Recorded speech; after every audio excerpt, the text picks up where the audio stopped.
génération s'est calée, donc c'est calme. Alléluia. Amen. Alléluia. Amen. Maudit soit l'homme qui se confie dans l'homme. Il y a beaucoup qui ne s'attendaient pas que papa allait partir. Faisant, chemin faisant, papa est parti. Resté orphelin, orpheline. Comme elle n'avait rien appris, même elle ne sait même pas laver les habits. Comme un jour, un frère est allé doter une soeur. Sa maman était là, en train de tourner chez Jésus. Jésus. Jésus. Ah, maman, pourquoi tu es là? Non, il n'y a pas de problème. Parce que sa fille, quand elle se réveille, elle met les pieds là, les ongles. C'est ça qu'elle sait, maquillage. Dans la vie, c'est qu'elle a appris à faire mieux et bien. C'est se maquiller. Alléluia. Malheureusement, la fille tombe chez un vrai tatou. Alléluia. Amen. La fille tombe chez qui? Un vieux tatou. Hein? Déjà, on demande papa, qu'est-ce que nous allons préparer pour vous? Les foufous. Avec quoi? Pour nous. Vous criez bien. Vous criez bien les poissons. Que ça ne soit pas saignant, que ça ne soit pas sec, mais au milieu. Maman dit oh.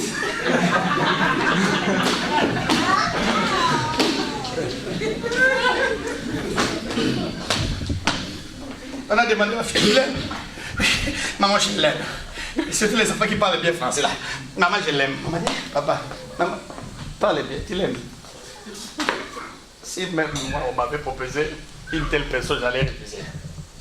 Et quoi? Et maman, c'est pas pour, c'est plus votre temps. Il dit non, c'est pas notre temps, c'est vrai. Mais vous allez manger où? Au restaurant? Du lundi? Au dimanche, au restaurant? Eh maman, il y a quoi? Nous allons vivre en Europe. Il dit maman, même en Europe, on lave les habits. Maman, même en Europe, on lave. On l'a pardon. Alléluia. Amen. Alléluia. Amen. C'est en direct, hein? Ma propre sœur, mariée à un pasteur aujourd'hui. Je sais qu'il me regarde. À la maison, j'ai des devoirs à faire. J'ai des devoirs à faire. Maman, devoirs. J'ai des devoirs à faire. Va préparer, j'ai des devoirs à faire. La maman dit, elle aime l'école. Laissez-la. La maman, la grande-maman, la grande-mère. Non, on ne dit pas les enfants comme ça. Un jour, tu verras. Hein? Les fiancés arrivent. Le fiancé, c'est qui? C'est un pasteur. Derrière lui, il vit à la permanence avec 10 personnes. Avec combien? À la permanence. Cela veut dire, le matin, tu fais le déjeuner pour combien de personnes? 10 personnes. À midi ou le soir, pour 11. Côté elle-même. À midi, tu prépares pour combien de personnes? Tant qu'il n'a jamais préparé même pour toi-même. Alléluia. Amen. Comme tu es la grande. Et toi là. Vas-y, va là-bas. Alléluia. Le jour là, si on la demande de nettoyer la maison, vous n'entrez pas. Tout est fermé. 4 heures du temps. Mets la musique. Elle met la musique. 4 heures du temps. Nettoyer seulement les salons. 4 heures du temps. Elle ferme tout. Là-bas. Merci Jésus, merci Jésus, Jésus, merci Jésus, merci Jésus, merci Jésus. 4 heures du temps, on est là. Maman, il y a les matchs. Je vais laisser. Maman dit, laissez ma fille, elle travaille. Ah, travailler, hein? Merci. Et le jour où le pasteur s'est présenté, et j'ai dit, maman, moi je te dirai la vérité. Ou bien j'ai dit au pasteur la vérité. Je ne vais pas. J'ai dit, je t'ai dit la vérité, mais j'ai dit au pasteur la vérité. Hein? Tu sais quoi? On était obligé de lui envoyer avec quoi? Un accompagnateur. Un an? 2 mois de cours accélérés. 2 mois de cours quoi? Accélérés. accéléré. Maman, tu ne peux pas du matin au soir. Elle était devenue comme une bonne, fatiguée. Elle a dit, papa, je vais prendre ma femme. Non, non, papa, 2 mois. Donne seulement 2 mois. Après 2 mois, on te la remet. Il n'y a pas de problème. Alléluia. Pourquoi? Ce matin-là, encore moi, quand je viens, l'air est qui ça dit? L'air est là où les vrais adorateurs, les vrais mangeurs. Les vrais mangeurs vont sourire dans la maison. Maman, prépare-moi les riz. Sinon, je dirai au mari. Alléluia. Maman, je vais sortir. J'ai besoin. Tu n'as pas 10 francs là-bas. Non, je dirai au mari. Maman, je ne me suis pas rassasié. J'ai ma nourriture là-bas, je les mange. Mais moi, je dirai au mari. Alléluia. J'étais là dans la maison, chef d'orchestre. Alléluia. Qui organisait le tout. Alléluia. Parce qu'il y avait une faiblesse quelque part. Hein? Oh Dieu merci. Aujourd'hui, hein, sur Facebook, chaque dimanche, je le vois recevoir le pasteur. Après la prédication, elle prépare, elle est là, elle fait la table. Moi j'ai dit, maman, nous avons réussi. Yes. Quand je dis, maman, félicitations, elle dit, s'il te plaît, Yaya, ne commence pas. Un jour, son mari m'a dit, bof, fini, terminer l'intimidation, je connais tout. Alléluia. Elle a fini par avouer. Regarde ce que j'étais. Voilà pourquoi mon grand frère est en train de m'attaquer.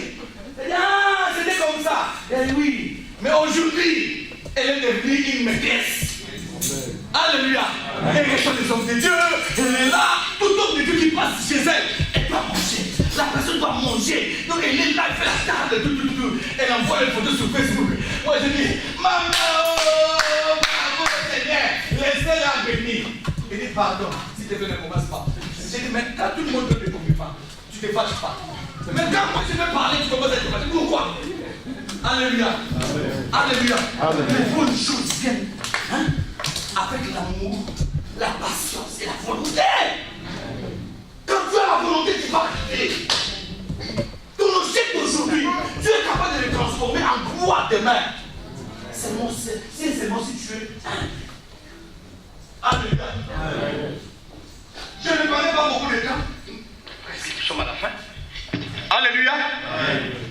La Bible dit Salomon. Salomon venait d'une femme de honte. Bathsheba.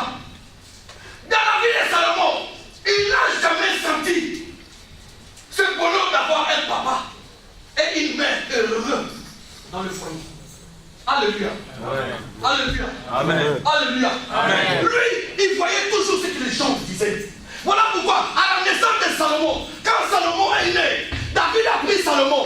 Il est allé le laisser chez le prophète Nathan. Salomon, c'est le fils spirituel du prophète Nathan.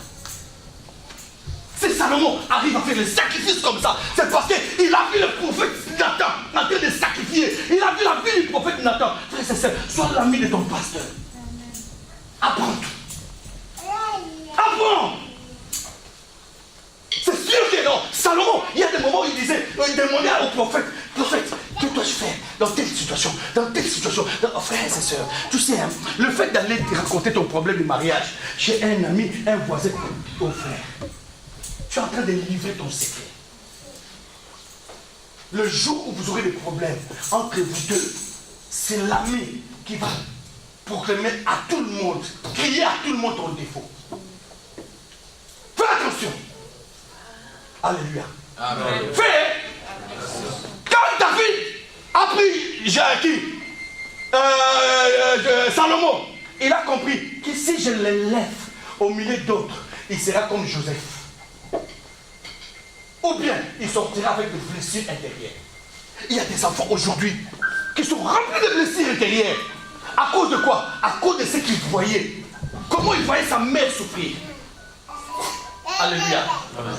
Bathsheba n'a jamais été une femme heureuse.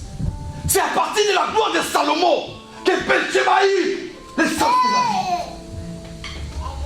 Quand on a mené Salomon chez Nathan, Nathan dit, à partir d'aujourd'hui, cet enfant sera appelé Jédidia, ami de Dieu. C'est ça la signification de Jédidia. Salomon, c'est le nom que David avait donné à son fils.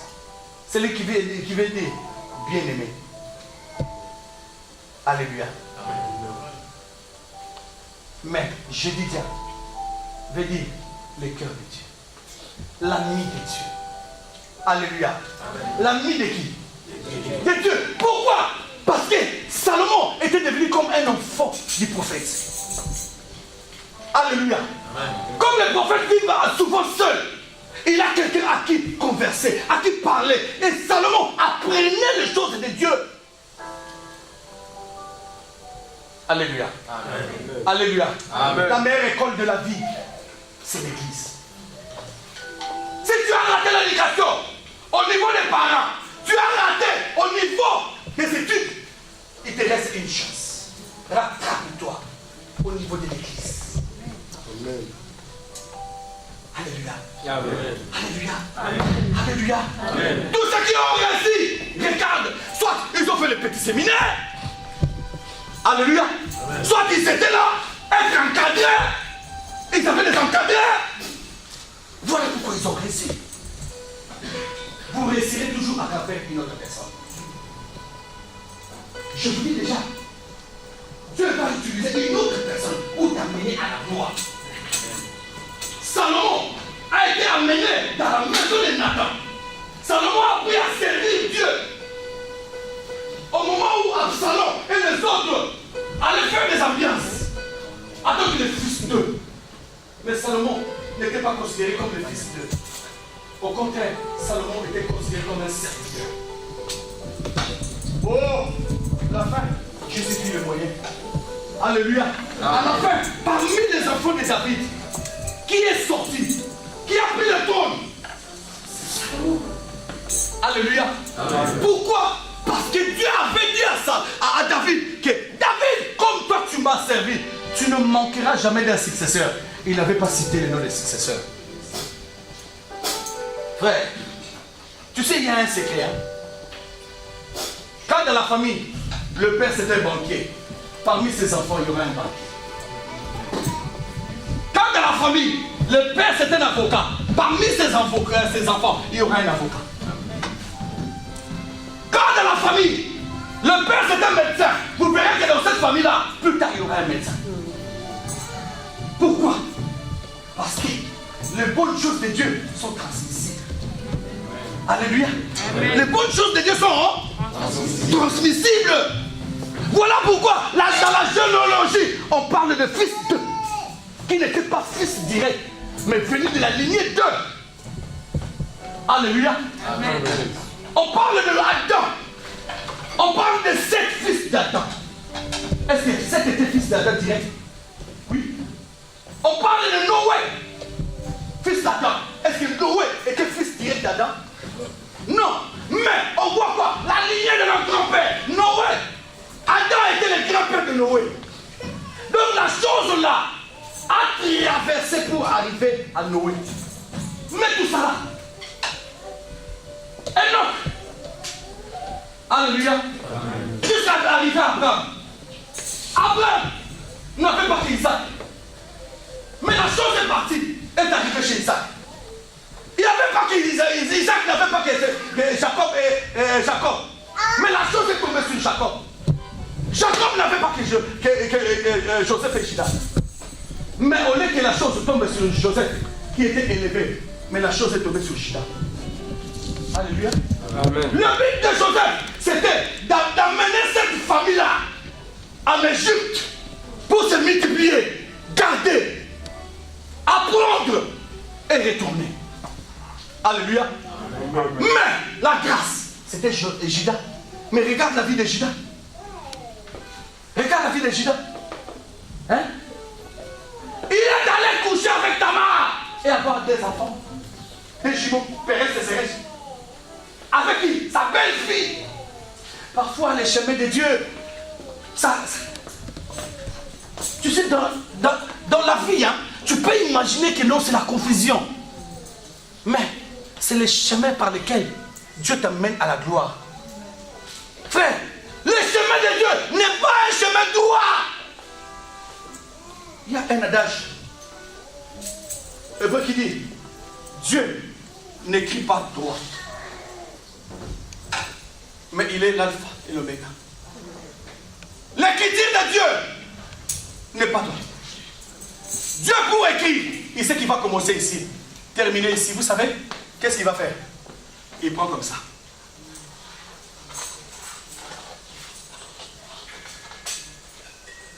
C'est ça l'écriture de Dieu.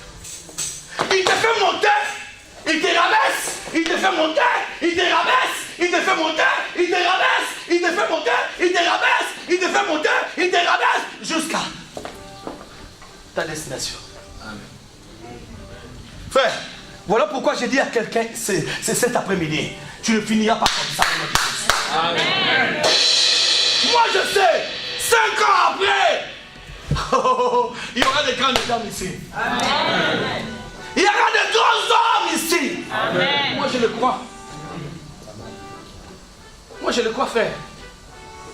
Papa, Salomon, quand il est sorti, il est devenu roi. La première des choses que Salomon avait dans son cœur, le désir de son père. Quel était le désir de son père?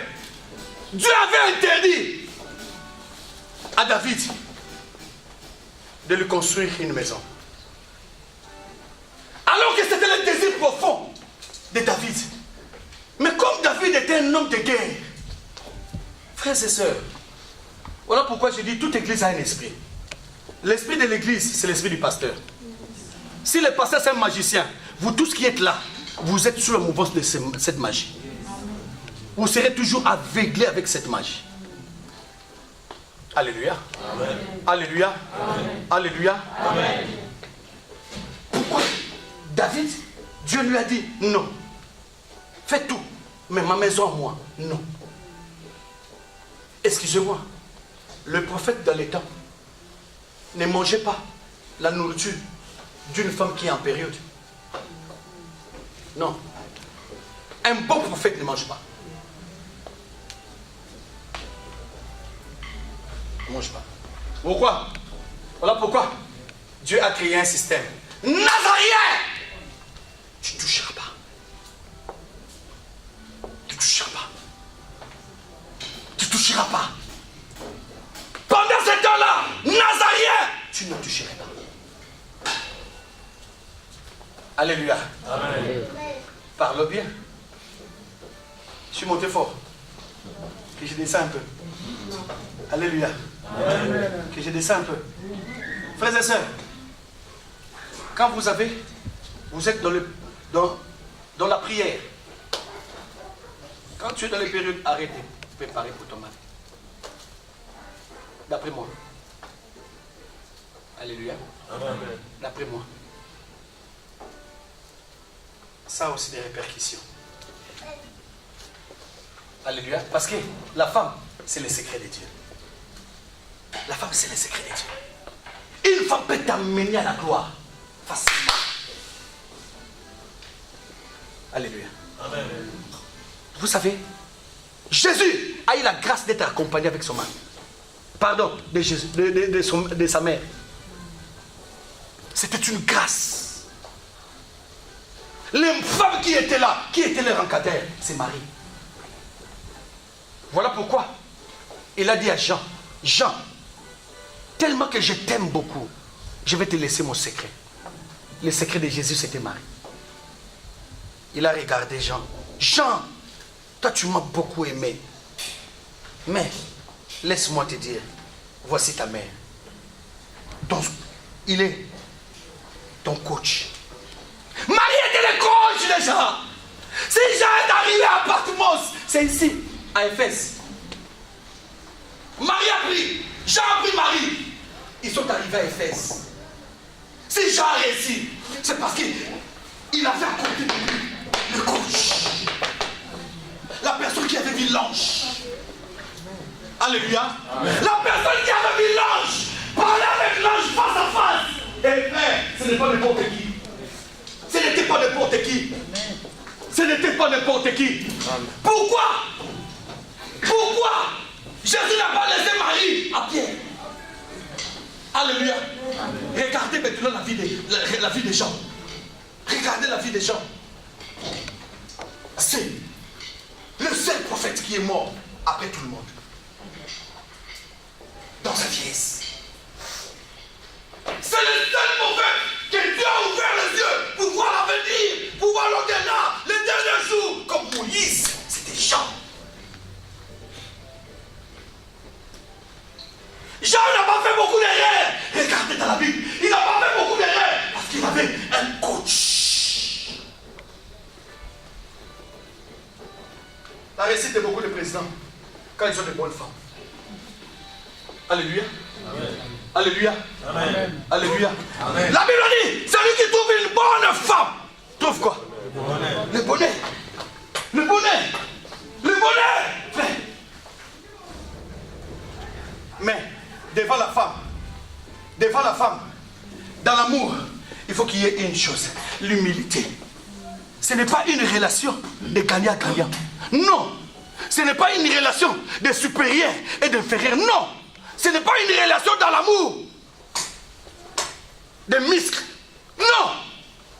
Ce n'est pas une relation d'intellectuel dans le mariage. Non. C'est une relation d'humilité. Alléluia. D'humilité. Quand tu épouses une femme qui n'a pas beaucoup étudié, sache-le que vous êtes deux la même chose. C'est toi qui vas l'amener à ton niveau. Alléluia. C'est toi. Garde-toi. Si tu le dis, hé, regarde, tu n'as pas beaucoup étudié. Frère, tu l'as choisi pourquoi? Tu l'as choisi pourquoi? Pour compléter ta vie. C'est pour compléter ta vie. Dans la définition du mariage, la femme c'est l'aide semblable. Alléluia. Amen. Alléluia. Amen. Il y a des choses que tu ne pourras pas faire seul. Il y a des choses que tu ne pourras pas faire. Il te faut l'aide semblable. Qui est ton opposé? L'homme était dans le jardin d'Éden. Et il sourit avec qui? Dis-moi. Il sourit avec qui? Personne. Pourquoi? Parce qu'il n'avait jamais trouvé une personne de sa nature. Mais quand on a créé Ève, qu'est-ce qui s'est passé? Souris jusqu'ici. Voici cette fois-ci, l'os de mer, la chair de mar, je l'appellerai. Même s'il y a un grand frère colérique dans la maison, sache-le qu'il y a quelqu'un qui le fait sourire. Yes. Alléluia. Amen. Il y a quelqu'un. Alléluia. Amen. Il y a quelqu'un. Quand il le voit, maman, papa, va m'acheter le coca. Alléluia. C'est ça la vie. Alléluia. C'est ça la vie. Mais, dans la vie, il faut comprendre une chose. L'humilité. Je vous donne un passage pour terminer. Nous sommes que au début. J'ai dit ceci.